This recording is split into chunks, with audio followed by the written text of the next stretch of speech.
Hey guys, நம்ம இன்னைக்கு இந்த வீடியோவில் எதை பற்றி பார்க்க போகிறோம் அப்படின்னா, இந்த ஜூன் 2025 எக்ஸாம்ஸ் ரிலேட்டடாக ஸ்டூடெண்ட்ஸுக்கு வந்து அங்கங்கே கொஞ்சம் டவுட்ஸ் வந்து பார்த்தீங்கன்னா பர்சனலாக எனக்கு வந்து கேட்டிருந்தாங்க. அந்த டவுட்ஸ் எல்லாத்தையும் வந்து பார்த்தீங்கன்னா உங்களுக்கு நான் இப்போ அதுக்கான சொல்யூஷன், அதோட ஆன்சர்ஸ் வந்து நம்ம சொல்ல போகிறோம். ஓகே, ஃபர்ஸ்ட் கொஸ்டின் வந்து பார்த்துக்கிட்டிங்கன்னா, இப்போ எக்ஸாம் அப்ளை பண்ணிட்டேன் ப்ரோ, ஜூன் 2025 என்னால் வந்து 4 சப்ஜெக்ட்ஸுமே எக்ஸாம்ஸ் எழுத முடியாது. ரீசன் வந்து ஏதோ some personal reasons or function ஏதோ ஒன்று. ஓகே, நான் 2 சப்ஜெக்ட்ஸ் மட்டும் தான் ப்ரோ நான் ப்ரிப்பேர் பண்ணியிருக்கேன். இப்போ அந்த 2 மட்டும் தான் என்னால் எழுத முடியும், மிச்ச 2 எழுத முடியாது அப்படின்னு சொல்லிட்டாங்க. அப்படி பண்ணலாமா அப்படின்னு சொல்லி ஸ்டூடெண்ட்ஸ் கேட்டாங்க. தாராளமாக பண்ணுங்க அப்படிங்கிறது என்னோட ஆன்சர். தாராளமாக பண்ணலாம், பிரச்சனை இல்லை. அப்படி பண்ணால் அந்த சப்ஜெக்ட்ஸில் எவ்வளோ மார்க் எடுக்கணும்? 2 சப்ஜெக்ட்லையுமே 60 எடுக்கணும். எடுத்துட்டிங்கன்னா அடுத்து எழுதக்கூடிய டிசம்பர் அட்டம்ப்டில் இந்த சப்ஜெக்ட்ஸ் எழுத தேவையில்லை. சரிங்களா? This is rule. அதாவது ஜூன் எக்ஸாம் உங்களால் எழுத முடியாமல் 4 சப்ஜெக்ட்ஸும் கொடுக்க முடியாமல் ஒரே ஒரு சப்ஜெக்ட் மட்டும் தான் எழுத போகிறேன் ப்ரோ, இல்லை 2 சப்ஜெக்ட்ஸ் மட்டும் தான் எழுத போகிறேன், மிச்சம் 2 என்னால் எழுத முடியாதுங்கிற ஸ்டூடெண்ட்ஸுக்கு இந்த ஒரு இது. சரிங்களா? That's all. ஸோ இது வந்து ஒரு இது. ஓகேங்களா? நீங்கள் ஒரே ஒரு சப்ஜெக்ட்ஸ் மட்டும் தான் எழுத முடியும், மிச்சம் 3 சப்ஜெக்ட்ஸ் என்னால் எழுத முடியாது, சம் பர்சனல் ரீசன்ஸ் அப்படிங்கிற ஸ்டூடெண்ட்ஸ்க்காக இருக்கட்டும். அந்த மாதிரி இன்னொரு ஒரு சில டவுட், ப்ரோ நான் அப்ளை பண்ணிட்டேன், பட் நான் சரியாக ப்ரிப்பேர் பண்ணலை, இல்லை எனக்கு வந்து ஹெல்த் இஷ்யூஸ், 4 சப்ஜெக்ட்டுமே என்னால் எழுத முடியாது, 1 இல்லை 2 இல்லை, மொத்தமாக என்னால் எழுத முடியாது, வாட் கேன் ஐ டூ அப்படின்னு சொல்லி ஸ்டூடெண்ட்ஸ் கேட்டிருந்தாங்க. அது ஆப்சென்ட்டா இல்லை அட்டம்ப்டா இல்லை அது ஃபியூச்சர் எதுவும் பிரச்சனை ஆகுமா? நான் ஒன்றே ஒன்று சொல்லிடுறேன், நீங்கள் 4 சப்ஜெக்ட் அப்ளை பண்ணி 4மே எழுதலாம்னா அது ஆப்சென்ட்டே தவிர அட்டம்ப்ட் கிடையாது. ஃபார் எக்ஸாம்பிள், இந்த அட்டம்ப்ட் தான் ஒரு ஸ்டூடெண்ட் ஃபஸ்ட்டு எக்ஸாம் அப்பியர் ஆகலாம்னு நினச்சிருப்பாங்க. அவங்களுக்கு ஏதோ சம் ஹெல்த் இஷ்யூஸ்னால இந்த அட்டம்ப்ட் அவங்களால எழுத முடியலை. இப்போ அவங்களுக்கு எதுவும் ப்ராப்ளமா? இது அட்டம்ப்டா அப்படின்னு கேட்டிங்கன்னா இது அட்டம்ப்ட் கிடையாது. அவங்க 4 சப்ஜெக்ட்டுமே எழுதலை. ஸோ இது ஆப்சென்ட், நாட் அட்டம்ப்ட். ஒரே ஒரு சப்ஜெக்டை மட்டும் எழுதிட்டு எக்ஸாம்ஷன் எடுத்துட்டு மறுபடியும் மிச்ச 3 சப்ஜெக்ட் நெக்ஸ்ட் அட்டம்ப்ட்ல போய் எழுத போகிறாங்க அப்படின்னா இது ஃபர்ஸ்ட் அட்டம் அப்படின்னு கன்சிடர் ஆகும். பட் இது அவங்களுக்கு அட்டம் கிடையாது, ஆப்சென்ட். சரிங்களா? That's all. ப்ரோ 4 சப்ஜெக்ட்ஸ் படிக்கணும், நான் 3 சப்ஜெக்ட்ஸ் மட்டும் தான் படிச்சிருக்கேன், ஒரு சப்ஜெக்ட் நான் மட்டும் விட்டுட்டு எக்ஸாம் போகலான்னு இருக்கேன்னா தயவு செஞ்சு அந்த மாதிரி பண்ணவே பண்ணாதீங்க. எக்ஸாம் எழுதுறது ஒன்று ஒரு சப்ஜெக்ட்ஸ் மட்டும் எழுதலாம், இல்லை 2 சப்ஜெக்ட் மட்டும் எழுதலாம். அது உங்கள் விஷ். எழுதலாங்கிறது உங்கள் விஷ். நீங்கள் படித்ததை வச்சு நீங்கள் எழுத போகிறீங்க, அது உங்கள் விஷ். பட் இருக்கிறது 4 சப்ஜெக்ட், 3 மட்டும் நல்லா படிச்சுட்டு போய் எழுதுறேன் ப்ரோ, 1 எழுத மாட்டேன் ப்ரோ அப்படின்னா அது தேவையில்லாத வேலை அப்படின்னு தான் நான் சொல்வேன். எழுதுனா மொத்தமாக 4 எழுதணும், இந்த 3 மட்டும் எழுதுறதுலாம் வேண்டாம் அப்படிங்கிறது என்னோட பர்சனல் ஒப்பீனியன். சரிங்களா? That's all. தென் அதே மாதிரி வந்து பார்த்துக்கிட்டிங்கன்னா ஸ்டூடெண்ட்ஸ் வந்து இப்போ சிங்கிள் குரூப் எழுதுறவங்களா இருக்கட்டும், போத் குரூப்ஸ் எழுதுறவங்கட்டும், நிறைய பேர் என்கிட்ட கேட்குறது வந்து, ஆனால் நான் ஸ்டடி மெட்டீரியல் நீங்கள் சொன்ன மாதிரி இப்போ நான் வீடியோவில் சொல்லியிருப்பேன், இந்த சாப்டரில் இந்த ஆர்டரில் நீங்கள் படிக்கிட்டு அந்த ஆர்டரில் நான் படிச்சிட்டேன், பட் எனக்கு ரொம்ப டைம் டைட்டாக இருக்குண்ணா, புக்கை தாண்டி வேறு எதுவுமே எனக்கு பார்க்க முடியல அப்படின்னு சொல்லி கேட்குறாங்க. கொஸ்டின் பேப்பர் கம்பல்சரி பார்க்கணுமா இல்லையா அப்படின்னு சொல்லி கேட்குறாங்க. சி கைஸ், நான் ஒன்றே ஒன்று தான் சொல்லுவேன், எல்லா ஸ்டூடெண்ட்ஸ்க்கும் காமனாக சொல்கிறது. ஆக்சுவலி வந்து பார்த்துக்கிட்டிங்கன்னா நம்மளோட ஸ்டடி மெட்டீரியல், நம்மளோட புக்கு, தென் நம்ம இன்ஸ்டியூட் ரிலீஸ் பண்ண ஒர்க் புக்குன்னு ஒன்று ரிலீஸ் பண்ணியிருக்காங்களா அது, அப்புறம் June 2024, December 2024, December 2019, June 2019, December 2018 இதெல்லாம் கம்பல்சரி பார்த்துட்டு போங்க. எக்ஸாமுக்கு கொஞ்சம் நல்லா கான்ஃபிடண்ட்டாக போகலான்னு நான் சொல்லியிருந்தேன். ஓகே, நான் ஒன்றே ஒன்று தான் சொல்கிறேன், இந்த எக்ஸாமுக்கு முந்தின நாள், இப்போ நாளைக்கு எக்ஸாம், இன்னைக்கு போய் பாஸ்ட் கொஸ்டின் பேப்பர் எடுத்து பார்த்துட்டு முடியுமா, இல்லை ஒர்க் புக் எடுத்து பார்த்துட்டு முடியுமா? டைம்லாம் கிடையாதுங்க. இப்போ என்ன பண்ணுறது, past year question paper, workbook, இதில் எதெல்லாம் பார்க்கணுமோ இப்போ பார்த்துருங்க. ஜூன் 10க்கு முன்னாடி பார்த்து முடிச்சிருங்க. சரிங்களா? லாஸ்ட் மினிட்ல பார்க்க நான் சொன்ன பாஸ்ட் கொஸ்டின் பேப்பர், இந்த ஒர்க் புக்குங்கிறதெல்லாம் இப்போ பார்த்து முடிச்சிடணும்.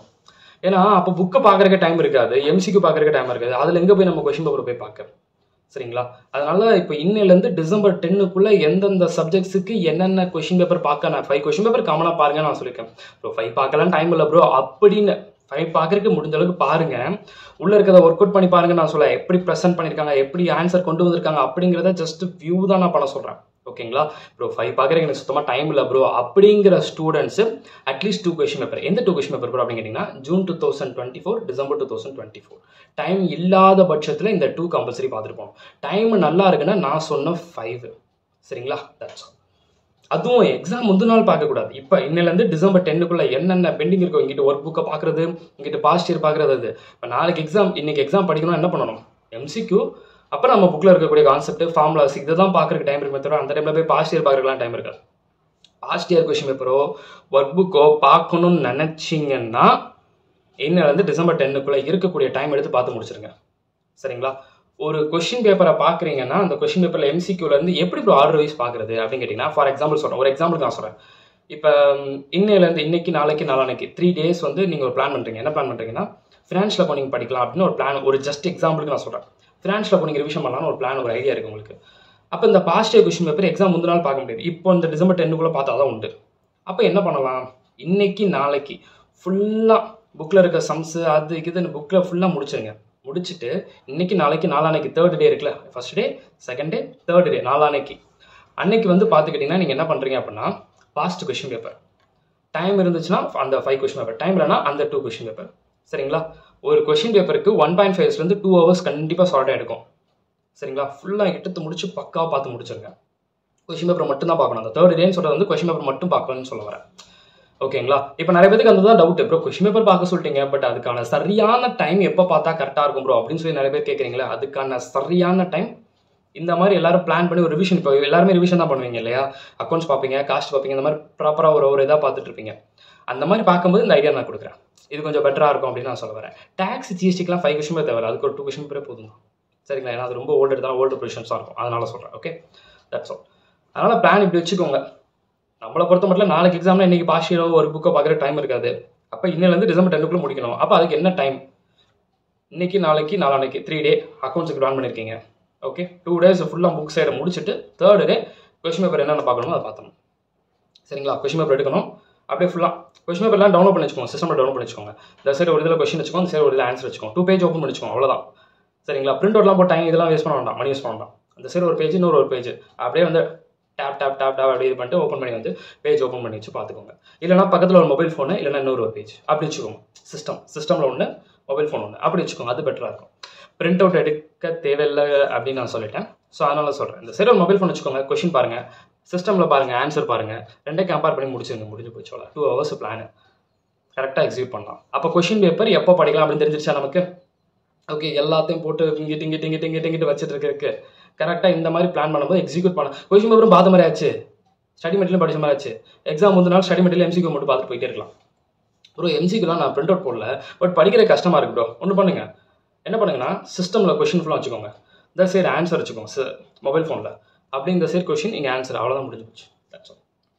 ஓகே, பிரிண்ட் அவுட் போடாதவங்களுக்கு நான் சொல்கிறேன், இவ்வளோதான்ப்பா. அப்போ ஒர்க் புக் எப்போ படிக்கணும், பாஷா கொஸ்டின் பேப்பர் எப்படி படிக்கணும், டைம் இருந்தால் எத்தனை கொஸ்டின் பேப்பர் படிக்கணும், டைம் இல்லைனா எத்தனை கொஸ்டின் பேப்பர் படிக்கணும், எப்போ படித்தா பிளான் கரெக்டாக இருக்கும்.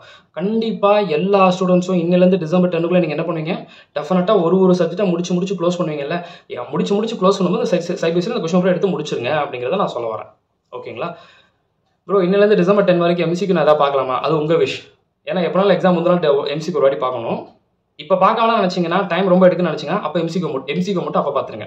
நாளைக்கு எக்ஸாம்னா முந்தின நாள் கண்டிப்பாக எம்சிக்கு பார்த்தே ஆகணும். சரிங்களா? இப்போ ஒருக்க பார்த்துட்டு எதுக்கு அப்படின்னு நினச்சிங்கன்னா, அப்போவே மொத்தமாக பார்த்து முடிச்சிருங்க. டைம் உங்களுக்கு சேவ் தானே. That's all. அப்புறம் எம்சிக்கு பார்க்கணும்னு சொல்லிட்டீங்க. ஓகே, எது பார்த்தா நல்லாயிருக்கும்? எங்களுக்கு அது ஒரு பெரிய கன்ஃபியூஷனாக இருக்குன்னு நிறைய பேர் சொல்கிறீங்க. உங்கள் புக் பேக்கில் எம்சிக்கு இருக்குல்ல, அதை ஃபுல்லாக நல்லா முடிச்சிருங்க. ஒன்று புக்கை நல்லா புரிஞ்சு கான்செப்டை கிளியராக தெரிஞ்சுட்டு போகும்போது எக்ஸாம் தைரியமாக போக முடியும். எம்சிக்யூ பாயிண்ட் ஆஃப் சொல்லும்போது சொல்கிறேன். ஏன்னா புக்கில் எப்படியும் இப்போ லாலாக எடுத்திங்கன்னா புக்கினர் கொஞ்சம் நல்லா கான்செப்ட் வந்துட்டு இருப்பீங்க. புக் பேக் எம்சிக்கு இருக்கும். எல்லாம் தெரியும்போது ஒரு கான்ஃபிடன்ஸ், சூப்பராக ஒரு கான்ஃபிடன்ட் கிடைக்கும். ஒன்று அது போக வந்து பார்த்துக்கிட்டிங்கன்னா, லா அண்ட் எத்திக்ஸை பொறுத்த மட்டும் study material, main study material, first important study மெட்டீரியலே லாக்கெலாம் எனாஃப்லாம் நான் சொல்லுவேன். இல்லை எனக்கு அது பத்தாது, அதுக்கு மேலே வேணும்னா இப்போ தான் நான் ஒரு கம்பல்சரியான ஒன்று சொல்ல போகிறேன். எம்சிக்யூ கண்டிப்பான முறையில் உங்கள் புக் பேக்கை பார்த்தே ஆகணும். ஃபஸ்ட்டு ஒன்று புக் பேக், ஒரு யூனிட் முடிய புக் பேக்கில் எம்சிக்யூ இருக்குல்ல, அதுக்காக புக் பேக் மட்டும் பார்த்துட்டு உள்ள கான்செப்ட்லாம் தெரியாமல் போனீங்கன்னா அது உங்கள் தப்பு. எல்லாம் தெரிஞ்சு தைரியமாக போகணும். ஸ்டடி மெட்டீரியல் ஃபஸ்ட்டு, அப்புறம் நான் அப்போ சொன்ன 5 கொஷின் பேப்பரில் இருக்கக்கூடிய எம்சிக்யூ. சரிங்களா? பார்த்தே ஆகணும், வேற வழியே கிடையாது. அதை பார்த்துட்டோம், வேற லெவல் ப்ரோ. டைம் இல்லை ப்ரோ, இந்த இடத்துல காம்ப்ரமைஸ் பண்ண வேண்டாம். எம்சிக்யூவில் வந்து 5 கொஷின் பேப்பருக்கு எம்சிக்யூ பொறுத்த மட்டும் கண்டிப்பாக 5 கொஷின் பேப்பர் இருக்கக்கூடியது பார்த்தே ஆகணும். அப்போ தான் நம்ம வந்து இப்போ எக்ஸாமில் 30 மார்க் எம்சிக்யூ ஃபுல்லாக 30 out of 30 எடுக்க முடியும். அதுக்காக தான் சொல்கிறது, வேற ஒன்றும் கிடையாது. ஓகேங்களா? தைரியமாக எக்ஸாம் போகலாம், கான்ஃபிடென்ட்டாக எக்ஸாம் போகலாம். Okay, that's all. ஓகேங்களா? சரி, அதே மாதிரி இந்த ப்ரெசன்டேஷன் வைஸ் வந்து நிறைய பேருக்கு ஒரு டவுட் இருக்கும். என்னன்னா, அக்கௌண்ட்ஸ்லாம் ஒரு அக்கௌண்ட் ஓப்பன் பண்ணணும்னு வச்சுக்கோங்க, பிரான்ச் அக்கௌண்ட் போடுறோம்னு வச்சுக்கோங்க. ஒரு பேஜ் இப்போ புக்லெட் மாதிரி இருக்கும், இப்படி தான் இருக்கும். இப்போ நோட் எப்படி இருக்குது அது மாதிரி தான், அதான் இப்படி தான் இருக்குது, புக்லெட் மாதிரி இருக்குது. ஒரு பேஜில் மட்டும் இது லெஃப்ட் சைடு ரைட் சைடு வச்சுக்கலாமா? இப்படி புக் இப்போ நான் புக்லெட் இப்படி ஓப்பன் பண்ணுறேன். ஓகே, இது லெஃப்ட் சைடு ரைட் சைடு வச்சுக்கலாமா? அப்போ இந்த சைடு ஒரு பேஜில் மட்டும் நான் எழுதிக்கலாமா அப்புறம், இல்லை நான் டபுள் சைடு யூஸ் பண்ணிக்கலாமா? அது உங்கள் விஷ், உங்கள் ஹேண்ட் ரைட்டிங் பேஸ் பண்ணி நீங்கள் பார்த்துக்கிறது, அது உங்கள் விருப்பம். சரிங்களா? நீங்க இங்கிட்டு தான் பண்ணணும், அப்படி தான் பண்ணணும்னு சொல்லலாம். அது உங்க விஷ். இப்படி தான் பண்ணணும், அப்படி தான் பண்ணணுங்கிற கண்டிஷன்ஸ் கிடையாது. உங்க விஷ் அப்படிங்கிறது தான் மெயின். 1 பேஜ் எடுத்தா சில பேருக்கு இடிச்சு எழுதுற மாதிரி இருக்கும். 2 பேஜஸ் எழுதினா அது உங்க கம்ஃபர்டபுளா பார்த்துக்கோங்க. அவ்வளோதான். ஓகேங்களா? பெல்லிக்கன் ஒயிட்னர் யூஸ் பண்ணலாமா? வேண்டாம்னு தான் நான் சொல்றேன். ஓகே. முடிஞ்ச அளவுக்கு ஒரு இதை வந்து இப்போ 5 வந்து 6 மாத்துறேன், 6 வந்து 7 மாத்துறேன், 8 மாத்துறேன்னு சொல்லிட்டு அடிச்சு ஓவர் ரைட் பண்ணி மாத்துறீங்களா? என்னைக்குமே வந்து எக்ஸாம் பொறுத்த மட்டும் அக்கௌண்ட்ஸ் பேப்பருக்கும் ப்ராப்ளம் பேப்பருக்கு அந்த மாதிரி மாற்றாதீங்க. அதை ஃபுல்லாக அப்படியே கேன்சல், லைட்டாக ஒரு பென்சில் வச்சு கேன்சல் பண்ணிட்டு பக்கத்தில் கூட நம்பர் எழுதுங்க. அது கூட ஒரு பெரிய மேட்டர் கிடையாது. பட் நீங்கள் நம்பருக்கு மேலே நம்பர் போடுங்க பார்த்தீங்களா, அதுதான் பெருசாக தப்பாக தெரியும். ஓகே. நம்பருக்கு மேலே என்றைக்குமே நம்பர் மட்டும் போட வேண்டாம். ஓவர் ரைட் பண்ணி அழுத்தி பண்ண வேண்டாம். பென்சில் வச்சு லைட்டாக போட்டு அதை அப்படியே ஏற்றுக்கணும். Okay, that's all. இதை பண்ணிங்கன்னா உங்களுக்கு ரொம்ப பெட்டராக இருக்கும். சரிங்களா? That's all. அவ்வளோதான். இதுதான் வந்து பார்த்துக்கிட்டிங்கன்னா மெயினாக வந்து ஸ்டூடெண்ட்ஸ் வந்து கேட்டிருந்த ஒரு இது. ஓகேங்களா? That's all. ஹால் டிக்கெட் எப்போ வரும் அப்படிங்கிறது இப்போ நிறைய பேருக்கு ஒரு ஹால் டிக்கெட்ங்கிறது அட்மிட் கார்டு, சேமே அட்மிட் கார்டு. உங்களுக்கு எப்போ வரும் அப்படிங்கிறது வந்து நீங்கள் அதை வெயிட் பண்ணிருக்கீங்க. உங்களோட எக்ஸாம் ப்ரிப்பரேஷன் பண்ணுங்கள், அது பொறுமையாக வரும். சரிங்களா? அதை பற்றி பெருசாக கன்சிடர் பண்ணாங்க, வந்துடும். உங்களுக்கு வந்து பார்த்தீங்கன்னா ஜூன் 11 தானே எக்ஸாமு. அப்படிங்கும்போது மேக்ஸிமம் ஜூன் 6க்குள்ளே வந்துடும். மேக்ஸிமம் ஜூன் 6க்குள்ளே வந்துடும். நீங்கள் தாராளமாக ஜூன் ஃபர்ஸ்ட் வீக்கில் எக்ஸ்பெக்ட் பண்ணலாம், இல்லைனா இப்போ May 31 கூட எக்ஸ்பெக்ட் பண்ணலாம். ஓகே, ஜஸ்ட் நார்மலாக இது வரைக்கும் வந்ததில் நான் சொல்கிறேன். ஓகே, அவ்வளோதான். கூடிய சீக்கிரம் வர ஆரம்பிச்சிடும். அதை பற்றிலாம் பெருசாக கன்சிடர் பண்ணாமல் எக்ஸாமை ஃபோக்கஸ் பண்ணுங்கள். இன்னொன்று வந்து இது ஒரு பெரிய பிரச்சனை ஆக்சுவலி பசங்க வந்து நிறைய பேர் வந்து சொன்னது என்னன்னா, ஆனால் நான் 4 சப்ஜெக்ட்ஸ் எக்ஸாம்ஸ் ப்ரிப்பேர் பண்ணுறேன், 8 சப்ஜெக்ட்ஸ் ப்ரிப்பேர் பண்ணுறேன். இன்றைக்கி ஃபுல்லாக 8 ஹவர்ஸ் நான் படித்தேன். இன்றைக்கி ஓகேவா இருக்குது. இன்றைக்கி காலையிலேருந்து படித்தேன், எனக்கு நைட்டு முடியும் போது எனக்கு டே வந்து நல்லா படிச்சேன்னா ஒரு சாட்டிஸ்ஃபேக்ஷன் இருக்குது. நெக்ஸ்ட் டே பார்க்கும்போது எனக்கு மறந்துடுதுண்ணா, ஐயோ பயமாக இருக்குண்ணா, ஃபெயில் ஆகணும் பயமாக இருக்குண்ணா. பயப்பட வேண்டாம், இதே பிரச்சனை இருந்திருக்கு. எனக்கு மட்டும் இல்லை, எல்லாருக்குமே அந்த ப்ராப்ளம் இருக்கும். சரிங்களா? ரொம்ப சிம்பிள்ப்பா. இன்றைக்கி டிடிஎஸ் எடுத்து படிச்சுட்டு இருப்போம், டிடிஎஸோட நம்பர் படிச்சுட்டு இருப்போம். நாளைக்கு லா படிச்சுட்டு இருப்போம். இன்றைக்கி டிடிஎஸ் படிச்சு அப்பாடான்னு முடி வச்சுருப்போம். நாளைக்கு லா படிச்சுட்டு இருப்போம். லா படிக்கும்போது நான் எதுக்கு டிடிஎஸ் பற்றி திங்க் பண்ண போகிறேன்? திங்க் பண்ணால் ஞாபகம் வராது. அந்த சப்ஜெக்ட்டுக்கு அதோட கான்செப்ட் தான் ஞாபகம் வரும். அப்போ நான் சரியாக படிக்கலன்னு மீனிங்க ப்ரோ? அப்படிலாம் கிடையாதுங்க. நீங்கள் அன்னன்னைக்கு தான் நல்லா தான் படிச்சிங்க. அதுக்காக வந்து தூக்கத்தில் எழுப்பி கேட்டால் கூட டிடிஎஸ் நம்பர் ஞாபகம் வரும்னா சில இடத்துல ஞாபகம் வராது. அது ஒரு பெரிய ப்ராப்ளமே கிடையாது. நம்மளை பொறுத்த மட்டும் என்ன, நாளைக்கு எக்ஸாம், இன்றைக்கி படித்ததை நாளைக்கு போய் எக்ஸாம் எழுதணும், அப்போ ஞாபகம் இருக்கும். பயப்பட வேண்டாம். இன்றைக்கி படித்ததை இன்றைக்கி மத்தியானம் போய் எக்ஸாம் எழுதுறீங்க, கண்டிப்பாக ஞாபகம் இருக்கும். பயப்பட வேண்டாம். இந்த 1 வீக், இந்த 10 days ஜேர்னி, இன்றைக்கி படித்தேன் நாளைக்கு பார்த்தா மறந்து போகுது ப்ரோ, இன்றைக்கி படித்து நாளைக்கு பார்த்தா நாளைக்கு வேறு செஞ்சு பார்க்கும் இதோட மறந்து போகுது ப்ரோ, எனக்கு என்ன பண்ணதில்ல. அப்போ நான் அவனோட ப்ரிப்பரேஷனில் சரியா இல்லைன்னு சொல்லிட்டு பயந்துட்டு இருக்கேன் ப்ரோ. பயப்பட வேண்டாம். இந்த ப்ராப்ளம் எனக்கும் இருந்திருக்கு, என்னோட ஸ்டூடெண்ட்ஸ் நிறைய பேருக்கு இருந்திருக்கு, என்னோட கொலீக்ஸ் நிறைய பேருக்கு இருந்திருக்கு, என்னோட சீனியர்ஸ் நிறைய பேருக்கு இருந்திருக்கு. எல்லாத்துக்கும் இந்த பிரச்சனை இருந்திருக்கு. இது வந்து ஒரு காமனான ஒரு ப்ராப்ளம். இது ஒரு பெரிய இஷ்யூலாம் கிடையாது. இன்றைக்கி படிக்கிறோம், இன்றைக்கி ஓகே சாட்டிஸ்ஃபைடாக இருக்கும். நாளைக்கு ஒரு சப்ஜெக்ட் லாவை படிக்கணும், லாவில் எவ்வளோ ஸ்கோர் பண்ணணும் சொல்லிட்டு அந்த மைண்டில் மட்டுமே இருப்போம். இது மறந்து போயிடும். ஓகேங்களா? அது மட்டும், அது ஒரு பெரிய ஒரு ப்ராப்ளம் கிடையாது. சரிங்களா? அது நார்மலாக எடுத்துக்கோங்க, டேக் இட் ஈஸி அப்படின்னு எடுத்துக்கோங்க. நம்ம பொறுத்தவரை என்ன, இன்றைக்கி மதியம் எக்ஸாம் எழுதணும், இல்லை நாளைக்கு எக்ஸாம் இருக்குது, நல்லபடியாக படித்தோன்னா அப்படியே படிச்சு வந்துடலாம். அதில் வந்து உங்களுக்கு மறக்காது. இது வந்து ப்ரிப்பரேஷன் டைம் தானேங்க. இதில் வந்து மறக்கிறதுங்கிறது நேச்சர், அவ்வளோதான். திரும்ப பார்க்கும்போது ஞாபகம் வந்துடும். ஐயோ ஞாபகம் போச்சுன்னா அதெல்லாம் அது ஞாபகம் வந்துடும். ஆனால் சொல்கிறேன், எனக்கு இந்த ப்ராப்ளம் வந்து சொல்லலை. இன்னைக்கு டிடிஎஸ் பார்த்துருப்பேன், 2 நாள் கழிச்சு பார்க்கும்போது டிடிஎஸ் என்ன பார்த்தோம் அப்படின்னு ஒரு நம்பர் டக்குன்னு எனக்கு ஞாபகம் வராது. ஆனால் ஒரு 5 minutes நான் ரீட் பண்ண ஞாபகம் வந்துடும். எனக்கு தேவை என்ன, 5 minutes ரீட் பண்ணி நான் எக்ஸாம் போய் எழுதணும், அவ்வளோதானே, ஞாபகம் வந்துடும், முடிஞ்சு. அதனால் இந்த ப்ராப்ளம் வந்து எல்லாரும் மைண்டில் வந்து பெருசாக போட்டு குழப்பிக்காதீங்க. உங்களை பொறுத்த மட்டும் எல்லா சப்ஜெக்ட்லையும் நான் சொன்ன மாதிரி எம்சிக்யூவை நல்லா ஃபோக்கஸ் பண்ணி பண்ணுங்க. சரிங்களா? நான் சொன்னதை ஃபாலோ பண்ணுங்க, கண்டிப்பாக வந்து உங்களால் வந்து அச்சீவ் பண்ணுறது அப்படிங்கிறது முடியும். ஓகே, நெக்ஸ்ட் அப்கமிங் வீடியோஸ் வந்து பார்த்தீங்கன்னா உங்களுக்கு ப்ரெசன்டேஷன் வந்து எந்தெந்த சப்ஜெக்ட்ஸ் எப்படி போகிறது, எப்படி ப்ரெசென்ட் பண்ணணும் அப்படிங்கிறதெல்லாம் வந்து அப்கமிங்கில் சொல்வேன். ஹால் டிக்கெட் எப்படி வருது, எங்கே எதில் சைட்டில் பார்க்கலாம் அப்படிங்கிறதெல்லாம் மேக்ஸிமம் ஹால் டிக்கெட் ஈவினிங் வரும் ஜென்ரலாக. ஓகே, கூகுளில் சேமே அட்மிட் கார்டு ஜூன் 2025 சொல்லி போட்டாலே டேரெக்டாக போர்ட்டலுக்குள்ளே போயிடும். ஓகேங்களா? செக் பண்ணணும்னு நினச்சிங்கன்னா அப்படியே செக் பண்ணிக்கோங்க. ஓகே, அதுக்கப்புறம் இன்ஸ்ட்ரக்ஷன்ஸ், சென்டர் போய் என்னெல்லாம் பண்ணணும், என்னெல்லாம் பண்ணக்கூடாது அப்படின்னு சொல்லிட்டு ஒரு சிலதெல்லாம் இருக்குது. அதெல்லாம் வந்து என்ன சொல்கிறது அப்படின்னா, இப்போ வேணாம், அது ஹால் டிக்கெட்லாம் ரிலீஸ் பண்ணக்கப்புறம் இன்னும் நிறைய ப்ராசஸ் இருக்கப்போ சொல்லிக்கலாம். இன்னொன்று, ஹால் டிக்கெட் வந்தோடனே ஹால் டிக்கெட் வந்து பிரிண்ட் அவுட் மட்டும் போட்டுருங்க. பிளாக் அண்ட் ஒயிட் போடாமல் தான், கலர் போட சார் அவங்க விஷ். பிரிண்ட் அவுட் போட்டு வச்சுக்கோங்க. பென், பென்சில், எரேசர் இதெல்லாம் என்ன பண்ணுங்கிறத நான் சொல்கிறேன். ஒயிட்னர், பெலிக்கன் தேவையில்லை. Scientific calculator strictly restricted. Normal calculator தான் போதும். கால்குலேட்டரில் வந்து இந்த டேக்ஸ் மைனஸ் டேக்ஸ் ப்ளஸ் இருக்கிறது ஒரு பெரிய ப்ராப்ளம் கிடையாது. டேக்ஸ் மைனஸ் டேக்ஸ் ப்ளஸ் இருக்கிறது இதெல்லாம் வந்து ஒரு பெரிய ப்ராப்ளம் கிடையாது. ரொம்ப சின்ன கால்குலேட்டர், பேக்கெட் கால்குலேட்டர் வச்சுக்காங்க. மேக்ஸிமம் இந்த சைஸ் வச்சுக்கோங்க, அவ்வளோதான். ஓகே, ஆன்லைனில் ஆர்டர் போட்டாலும் சரி தான், இல்லை நீங்கள் ஷோரூமில் வாங்கினாலும் சரி தான், வாங்கிக்கோங்க, பெட்டராக இருக்கும். ரொம்ப பேக்கெட் கால்குலேட்டர் மட்டும் வேண்டாம், அது வேஸ்ட்டு. சின்னதாக இருக்கலாம், பட்டன் சைஸாக இருக்கும், இல்லாத இருக்கும்.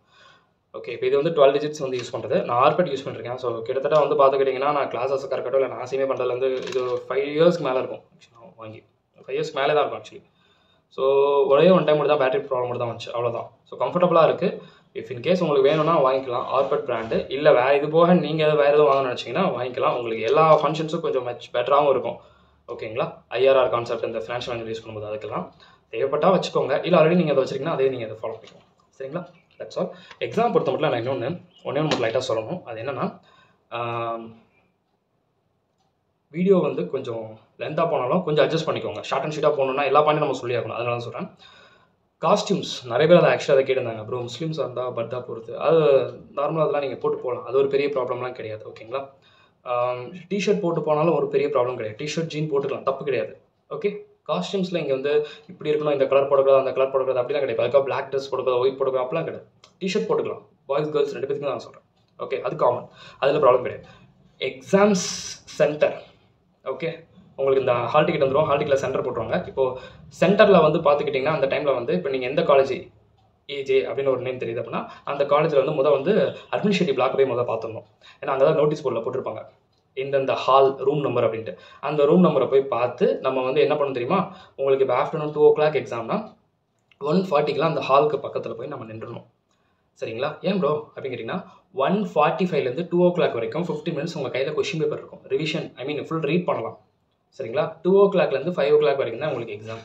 Okay, that's all. Water bottle கையில் கொண்டு போய்க்கலாம். சில சென்டரில் அவங்க கொடுப்பாங்க, இருந்தாலும் சேஃப்டிக்கு உங்களுக்கு வேறு வாட்டர் எதுவும் சேராதுன்னு வச்சிங்கன்னா வாட்டர் பாட்டில் கையில் வச்சுக்கோங்க. மொபைல் ஃபோன் தாராளமாக வச்சுக்கலாம், ஆனால் பேக்குக்குள்ளே.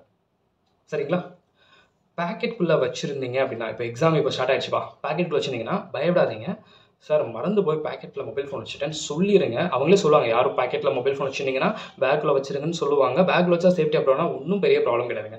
இங்கே உங்கள் ரூம் இருக்குன்னா ரூமுக்கு வெளியில் பேக் இருக்கும், இல்லை சில இதுக்கு ரூம்குள்ளே வைக்க சொல்லுவாங்க. ஒன்றும் பிரச்சனை இல்லை, ஜிப் போட்டு நல்லா க்ளோஸ் பண்ணி வச்சுருங்க. ஃபோனை வந்து ஏர்ப்ளேன் மோட்லேயோ இல்லை சைலண்ட்லேயோ போட்டு வச்சுருங்க. வைப்ரேட்லேயும் போட வேண்டாம், ஃபுல் வால்யூமில் வச்சு நீங்கள் வச்சுக்க வேண்டாம். போட்டு வச்சுருங்க, சேஃபாக வச்சுக்கோங்க, பத்திரமா இருக்கும், எந்த பிரச்சனையும் கிடையாது. இங்கே போகும்போது ஹேண்ட் கர்ச்சீஃப் தாராளமாக வச்சுக்கலாம், ப்ராப்ளம் கிடையாது. வேலெட்டு நான் பேக்கெட்டில் வச்சுக்கிறேன் ப்ரோ அப்படின்னாலும் அது நீங்கள் வச்சுனா வச்சுக்கோங்க, அதில் எந்த ப்ராப்ளம் கிடையாது. ஓகேங்களா, தட்ஸ் ஆல். மொபைல் ஃபோன் பேக்கெட்டில் வச்சுருந்தீங்கன்னா சொல்கிறேன். சரிப்பா, இப்போ சென்டரில் சொல்லிட்டாங்க மொபைல் ஃபோன் யார் வச்சுருந்தீங்கன்னா பேக்கை போய் வச்சுட்டோன்னு சொல்கிறாங்க. அவங்க சொன்னதை நான் கவனிக்கலை, என் பேக்கெட்டில் தான் மொபைல் ஃபோன் இருக்குது. ஓகே, 2 hours பேக்கெட் ஃபோனில் மொபைல் ஃபோன் வச்சு நான் எழுதிட்டு இருக்கேன். இப்போ என் மொபைல் ஃபோன் இருக்குது அவங்க பார்த்துட்டாங்க, ஆனால் பை மிஸ்டேக் தெரியாமல் தான் வச்சுருக்கேன், பார்த்துட்டாங்க. ஒரு ½ an hour என்ன எக்ஸாம் எழுத விட மாட்டாங்க. மொபைல் ஃபோனை வாங்கி வச்சுட்டு ஹேண்ட் ஷீட்டை வாங்கி வச்சுட்டு சும்மா இது அப்படின்னு சொல்லுவாங்க. This is punishment as per rule. சரிங்களா, அதனால தான் சொல்கிறது, ஒன்றும் பிரச்சனை இல்லை. ஹாலுக்கு வெளியிலே வந்து பார்த்தீங்கன்னா பேக்குள்ளே வந்து நம்ம தாராளமாக வச்சுக்கலாம், எந்த பிரச்சனையும் கிடையாது. ஹால் டிக்கெட் வரட்டும், வந்தோடனே அதில் ஒரு சென்டர் நேம் இருக்கும். அந்த சென்டருக்கு வந்து இப்போ 2 o'clock எக்ஸாமா, ஒரு 1 hour முன்னாடியே கூட அங்கே போய் நீங்கள் தாராளமாக படிக்கலாம், பிரச்சனை இல்லை. போகிறோட அட்மினிஸ்ட்ரேட்டிவ் பிளாக் பார்த்துல எங்கே இருக்குதுன்னு பார்த்துட்டு நோட்டீஸ் போர்ட் பாருங்கள், எந்த ரூம் நம்பர் அது எந்த பில்டிங்கில் வருதுன்னு பார்த்து தெரிஞ்சுக்கிட்டு அதுக்கப்புறம் வந்து ஒரு வாஷ்ரூம்லாம் போயிட்டு ஒரு 1:40 போல் அந்த ஹாலுக்கு பக்கத்தில் போய் இருந்துக்கலாம். 1:45 2 o'clock வரைக்கும் 15 minutes கொஷின் பேப்பர் ரீட் பண்ணுறதுக்கு டைம் கொடுப்பாங்க. 2 to 5 வந்து எக்ஸாம்ஸ் எழுதிக்கலாம். நார்மலாக 2 hours கம்பல்சரி ஹாலுக்குள்ளே இருந்தே ஆகணும், முடித்தாலும் முடிக்கிறனாலும். அதுக்கப்புறம் நீங்கள் ஆன்சர் ஷீட்டை கொடுத்து கிளம்பலாம். 4 o'clock வந்து வெளியே போகலாம், தப்பே இல்லை. Okay, that's all. அதே மாதிரி பென் பென்சில் இதெல்லாம் வந்து நான் சஜஸ்ட் அப்புறம் பண்ணுறேன், எந்த பென் யூஸ் பண்ணால் பெட்டர் ஆகும்னு நான் அப்போ சொல்கிறேன். பென் அதனால் இப்போதைக்கு யாரும் வாங்க வேண்டாம், நான் வீடியோ போட்டதுக்கப்புறம் நீங்கள் வாங்குங்க. அதே மாதிரி இன்னொன்று சொல்லணும், டிரான்ஸ்பரண்ட் பேட் எதுவும் கொண்டு போனால் தாராளமாக கொண்டு போடுங்க. டிரான்ஸ்பரண்ட் பேடு கொண்டு போகிறதா இருந்தால் டிரான்ஸ்பரண்ட்டாக இருக்கணும். நீங்கள் வச்சுக்கலாம், வேணும்னா ஒன்றும் பிரச்சனை இல்லை, தாராளமாக நீங்கள் கொண்டு போகலாம், தப்பு கிடையாது. பவுச்சு கொண்டு போனோம் அப்படின்னா டிரான்ஸ்பரண்ட் பவுச்சாக இருக்கணும், நீங்கள் உள்ள பென் வச்சுருக்கிறது வெளியில் தெரியணும், அந்த மாதிரி இருக்கணும். ஓகேங்களா, தட்ஸ் ஆல். ஸோ இது மட்டும்தான் உங்களுக்கு மெயினாக நீங்கள் தேவையானது. ஓகேங்களா ப்ரோ, எனக்கு வந்து காஃப் வந்துட்டு இருக்கோம், ஸோ அந்த இதெல்லாம் இதாகாது, மாஸ்க் போட்டுக்கிறேன் அப்படின்னா அது உங்கள் சில பேருக்கு சேராமல் இருக்குல்ல, போடுங்க, தப்பு இல்லை, ஒன்றும் சொல்ல மாட்டாங்க, ப்ராப்ளம் கிடையாது. ஓகேங்களா, அது போக ஹால் டிக்கெட் பிரிண்ட் அவுட் அந்த வந்ததுக்கப்புறம் நீங்கள் பிரிண்ட் அவுட் எடுத்து நீங்கள் கொண்டு போகிறது வேறு என்னென்னங்கிறத நான் அப்கமிங்கில் அந்த டைமில் சொல்கிறேன். பாய்ஸ் பெல்ட் போட்டுக்கலாமா, போத் பாய்ஸ் அண்ட் கேர்ள்ஸ் 2 பேரும் கண்டிப்பாக காமனானவங்க. ஸோ போட்டுக்கலாமா அப்படின்னா தாராளமாக போட்டுக்கலாம். அப்புறம் ஷூஸ் போட்டு போகலாமானா போங்க, அப்புறம் ஸ்லிப்பர்ஸ் போட்டு போகலாமானா போங்க, நோ இஷ்யூஸ். ஆனால் பாய்ஸை பற்றி நான் சொல்கிறேன், ஷர்ட் போகிறீங்கன்னா ரொம்ப டைட்டாக மட்டும் போட்டு போகாதீங்க. ஏன் சொல்கிறேன்னா 3 hours அதுவும் போத் பாய்ஸ் அண்ட் கேர்ள்ஸ் நான் சொல்கிறேன். ஏன்னா அவங்களும் கேர்ள்ஸ் வந்து ஷர்ட்ஸ் போடுறது அப்படிங்கிற காமன் தான் நினைக்கலாம். ஓகே, போகிறீங்கன்னா ரொம்ப டைப் வைஸ் வந்து நீங்கள் இது பண்ணிக்காதீங்க, நார்மலாக இருந்துச்சுன்னா ஓகே. ஏன் சொன்னால் ரொம்ப நாள் நீங்கள் இப்படியே ஃபுல்லாக ரைட் பண்ணிக்கும் போது இந்த பிளேஸ் வந்து உங்களுக்கு ரொம்ப டைட்டாக இருக்க மாதிரி இருக்கும், கம்ஃபர்டபுள் இருக்கா, ஸ்பீட்னஸ் வராது. ஓகே, ஸ்பீடாக வந்து உங்களால் ரைட் பண்ண முடியாது, அதனால சொல்கிறேன், அந்த ப்ராப்ளம் நார்மலாக இருக்கும். ஃபேஸ் பண்ணியிருக்கேன். அதனால தான் வந்து பார்த்தீங்கன்னா மேக்ஸிமம் இந்த டிஷர்ட் வந்து நான் சஜஸ்ட் பண்ணுறது. ஓகே உங்களுக்கு கம்ஃபர்டபுள் அப்படிங்கிறது. இல்லை ஷர்ட் போடுறது அவங்களுக்கு ஓகேனா கொஞ்சம் அட்ஜஸ்ட் பண்ணிட்டு அதுக்கேற்ற மாதிரி பண்ணிக்கும். ரொம்ப ஏன்னா சில இதில் வந்து நமக்கு ரொம்ப டைட்டாக இருக்கும்போது இங்கே பிடிக்கும், அது ரொம்ப அடிக்கடி கை வச்சுட்டே இருக்க மாதிரி இருக்கும். அதுக்கு தான் சொல்கிறேன். Okay, that's all. வேறு ஒன்றும் கிடையாது. மெயினாக நீங்கள் கொண்டு போக வேண்டியது hall ticket, government ID proof சொல்லுவாங்க, அப்புறம் பென், பென்சில், எரேசர் இந்த மாதிரி வந்திருக்கும். ஓகே, ஒன்றும் பயப்படாதீங்க. 10 days உங்களுக்கு சேஃபாக நீங்கள் என்னென்ன பண்ணணுங்கிறத எல்லாத்தையும் நான் சொல்கிறத மட்டும் ஒவ்வொரு வீடியோவையும் நீங்கள் பக்காவாக பார்த்துருங்க. ஏன்னா வீடியோவில் சொல்ல வர்றது ஒவ்வொரு பாயிண்ட்டும் மெயின். அந்த மொபைல் ஃபோன் பாக்கெட்டில் வச்சா என்ன நடக்கும் அப்படின்னு சொல்கிறது, இதெல்லாம் வந்து உங்களுக்கு மெயின். சரிங்களா? That's all. நான் நிறையா டிஸ்கஸ் பண்ணலாம், மோட்டிவேஷன் வீடியோ எல்லாம் இருக்குது. அப்கமிங் இனி வரக்கூடிய 10 days பக்காவாக வீடியோ பாருங்கள். பார்க்கலாம்.